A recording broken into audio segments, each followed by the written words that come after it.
नमस्कार. मोठी बातमी समोर येते. गावागावात सुरू असलेल्या बेकायदेशीर वीज जोडण्या प्रशासन झोपलंय का? हलदैवळीत पांडुरंगच्या मृत्यूने प्रश्न ऐरणीवर. सुरक्षा न देता खांबावर चढवले आईचा आरोप. 2 महिन्यांनी दोघांविरोधात गुन्हा दाखल. काय आहे नेमके प्रकरण पाहूयात सविस्तर. सांगोला तालुक्यातील हलदैवडी गावात बेकायदेशीर वीज जोडण्याच्या नादात एका कुटुंबाचा आधार गेला. दिनांक 19 मे 2026 रोजी सकाळी 11 वाजता घरी आराम करणाऱ्या पांडुरंग वसंत माने वय 31 यांना गणेश शेडगे आणि योगेश मोरे यांच्या मोटारीसाठी केबल जोडायला बोलवण्यात आलं.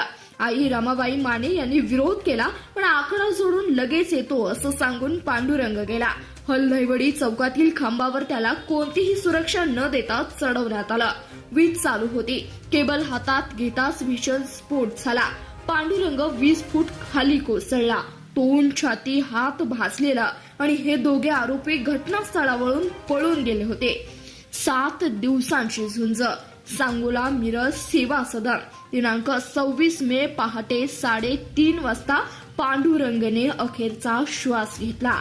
तब्बल 2 महिन्यांनी आईच्या फिर्यादीवरून सांगोला पोलिसांनी गणेश भीषण येडगे व योगेश हनुमंत मोरे यांच्या विरोधात गुन्हा दाखल केलाय.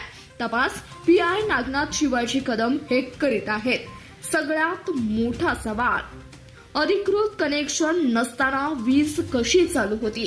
महावितरणचे अधिकारी कुठे होते? प्रशिक्षण नसलेल्या व्यक्तीला जीव धोक्यात घालायला कोण जबाबदार? आज हलदैवडीतील शोक आहे, पण उद्या दुसऱ्या गावात असा पांडुरंगाचा बळी जाणार नाही याची खात्री कोण देणार? बेकायदेशीर वीज जोडणी आता अपघात राहिला नाही, तो खून आहे आणि याला आळा घालण्याची जबाबदारी प्रशासनाची आहे. धन्यवाद. प्रतिनिधी चांदभैया शेख, CBS न्यूज मराठी, सांगोला.